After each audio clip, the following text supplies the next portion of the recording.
Então, podemos começar? Posso ir falando? Posso sentar e depois levantar? Posso ir ao banheiro? Essa história do filme do Woodstock começou com uma proposta que o Otto Guerra, que é um cara que eu já conhecia o trabalho dele, já tinha uma certa admiração, ele me propôs fazer que eu cedesse um personagem que eu estava produzindo na época para a Folha de São Paulo, que se chamava Ozzy, que era um personagem infantil. E que eu detestava fazer aquele personagem que eu estava fazendo para cumprir contrato. E eu tinha um ódio do personagem, eu fazia com muita má vontade. Então, para mim, foi quase que uma ofensa uma proposta dessa, né? E achei um tanto comercial fazer um personagem infantil e tal. Então, como na época eu estava me dedicando muito aos personagens do Woodstock, e eu estava montando a família dos personagens. E eu achei que a ideia de ter uma família, o marido, a esposa, o amigo do casal e um filho, eu achei que era uma equação boa, que é uma equação que é usada em sitcom. E ele nem pestanejou, ele fechou, ele falou, é o Woodstock. E depois ele percebeu que era a história da geração dele também. Nós temos a mesma idade, eu e o Otto nascemos no mesmo ano. Costumo dizer que provavelmente a gente fumou as mesmas coisas, tomou as mesmas coisas e quem sabe comemos as mesmas mulheres também. Eu já tinha uma admiração até pelo estilo de vida do Otto, que é uma coisa que o gaúcho tem de ser bagaceiro, né? Até essa palavra, essa expressão é muito usada por eles. Então eu achei que eu estava no caminho certo e que pela primeira vez eu senti que eu não precisaria interferir na ideia ou no projeto. Eu tenho um histórico assim bastante estranho. Eu já melei projetos por querer centralizar. Eu sou o pai dos personagens, então ninguém escreve por mim. Eu sou o dono, eu que dou o rumo para os personagens, para a ideia de qualquer projeto e tal. Só que as coisas não são assim. Por exemplo, um projeto de teatro com a Rebordosa, eu não saberia escrever uma peça de teatro. Não tenho esse talento, não entendo da carpintaria, né, que o teatro tem. Eu não saberia escrever um roteiro de cinema.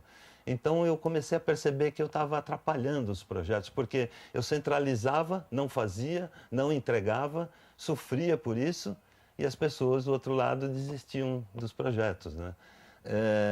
Então eu senti que eu estava seguro para entregar de mão beijada o trabalho para o Otto, né? A minha participação foi minúscula. Tinham cenas que a Rebordosa ria muito, gargalhava, e eu observei que a Rebordosa não gargalha, ela range os dentes, ela não tem esse. Ela está em outro estágio, ela nunca teve esse tipo de humor de achar graça de alguma coisa. Ela passa pelas coisas só, né? Então essa foi a minha participação, controlar o comportamento de cada personagem. Inclusive uma certa lentidão na maneira do Woody falar, responder as coisas, que é uma coisa do hippie, demora para computar o que está sendo perguntado e sair a resposta necessária e tal. Então eu percebi que eu não tinha o que fazer no filme. A minha participação é meio sei lá, uma entidade, uma eminência parda que de vez em quando aparecia. Tal. No tipo de quadrinho que eu faço, não se elabora o personagem como se elabora um personagem na Disney, que durante meses eles desenham os personagens em todas as posições, visto de cima, visto de baixo, de costas. O Woody, por exemplo, nunca foi desenhado de costas nas tiras, né? Então eles tiveram que achar esse desenho, procurar esse desenho.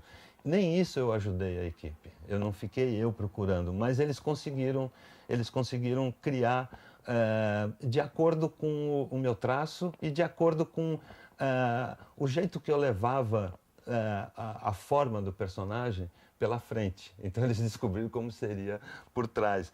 Eu imagino a voz do personagem. Eu imagino mais ou menos a cadência o ritmo que ele falaria determinada frase. Mas o tom da voz eu nunca pensei, nem em nenhum dos personagens, né?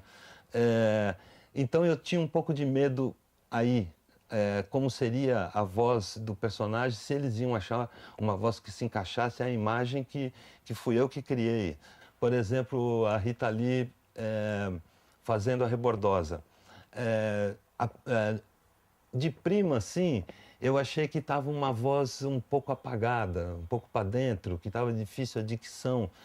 Aí eu pensei, mas é a Rebordosa. A Rebordosa é isso. A Rebordosa, ela tem dificuldade para mexer o maxilar. Ela está em constante...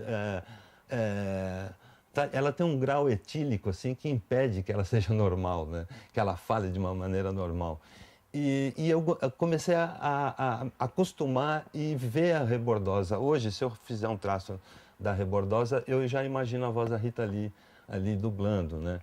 Eu acho que o Júpiter Maçã, que é um afluente do trabalho dos Mutantes, ele veio dos Mutantes, que também é uma coisa de hippie paulistano, né? Eu acho que ele conseguiu criar climas e músicas e agregar pessoas que se incorporaram a esse conceito que os Mutantes sempre passou no trabalho deles, né?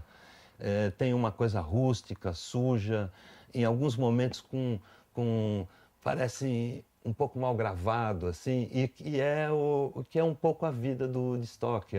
É tudo assim rústico, precário, né? Eu fui dessa geração, mas eu não era dessa geração que ia para a praia, Saquarema. Eu não era esotérico, eu não acreditava na era de Aquário. Eu era, na verdade, um hippie urbano, sempre fui, e meus amigos eram assim. A gente se tomava ácido era no centro da cidade, no centro de São Paulo, na Avenida Paulista, né? E essa era a cara que eu dei para os personagens. Eu percebi que Porto Alegre também tem essa coisa urbana de centro nervoso, né? Então eles se preocuparam, perguntaram muito para mim se eu estava gostando do sotaque que estava surgindo, né, em cada personagem. E em nenhum momento me incomodou. Eu achei até engraçado um sotaque meio gaúcho num dos personagens, mais paulistano no outro e tal. Na verdade, são personagens universais, né? E esses personagens, eu começo a perceber que são personagens universais, mas com um ponto diferencial, que é um personagem... são hippies do terceiro mundo e que eles não são do underground, eles são do Woody Grude, o famoso Woody Grude, que é o underground de Tupiniquim, é a coisa brasileira, né? Que é diferente de um personagem hippie desenhado por um quadrinista nova-iorquino ou parisense, por exemplo. Eu já sou uma pessoa sozinha, eu gosto de trabalhar sozinho, nunca fui de equipes e tal. E nunca me dei muito bem com equipes, né? 30 e tantos anos que eu fico sozinho numa prancheta.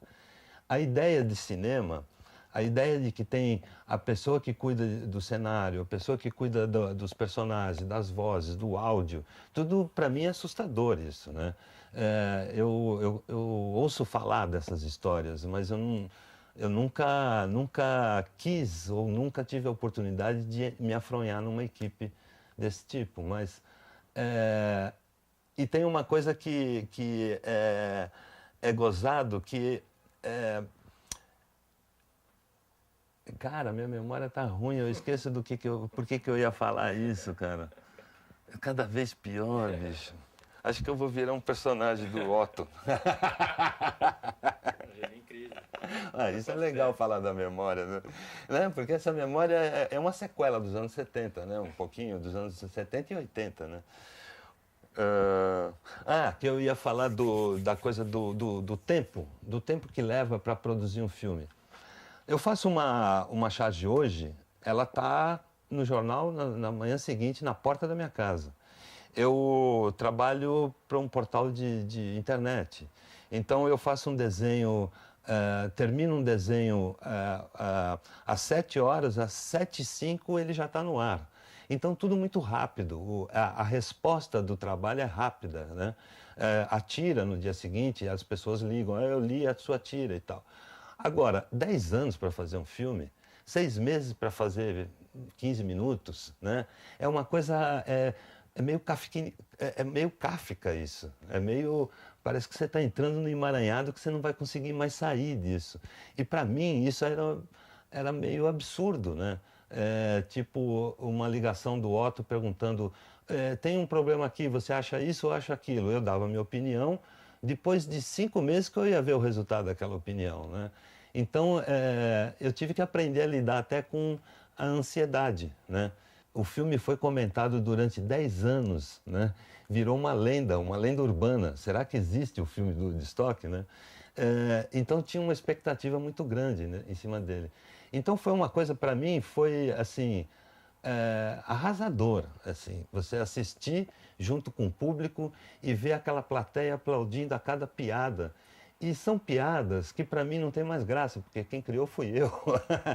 Que são piadas que estão nas tiras, que vira e mexe eu estou mexendo em arquivo e relendo piadas tal, elas vão perdendo a graça, né? Você vê aquilo sendo falado com movimento e com uma plateia a favor do filme, foi impactante, assim. Eu acabei rindo como se fosse novidade. Eu consegui me desligar da paternidade dos personagens e sentar, assistir o filme como um espectador e ter a surpresa que a piada pede, né? Que ela causa num espectador. Parecia que eu estava vendo um filme que não era meu. E gostei do filme do rapaz. E foi uma junção arrasadora, assim, que me dá vontade de tentar até uma ideia que se jogou ali na produtora, que é o Woodstock 2, né? Eu até poderia trocar o personagem e colocar um outro no lugar e propor um filme. Atuaria até diferente numa equipe hoje em dia. Eu acho que eu aprendi alguma coisa, mesmo à distância e de ouvido, eu aprendi alguma coisa com essa produção do Otto, né? O trabalho do Otto tem a postura da nossa geração, de uma geração que pegou do meio da geração hippie para cima, que passou pelo punk. O Otto carrega isso nele e eu sempre fiz questão de colocar no meu trabalho isso também. Então eu sinto que é uma parceria que pode dar certo e pode dar alguns frutos toscos novamente. Foi, né? Foi, né? Pô, daí dá para tirar pelo menos uma frase, né? Legal.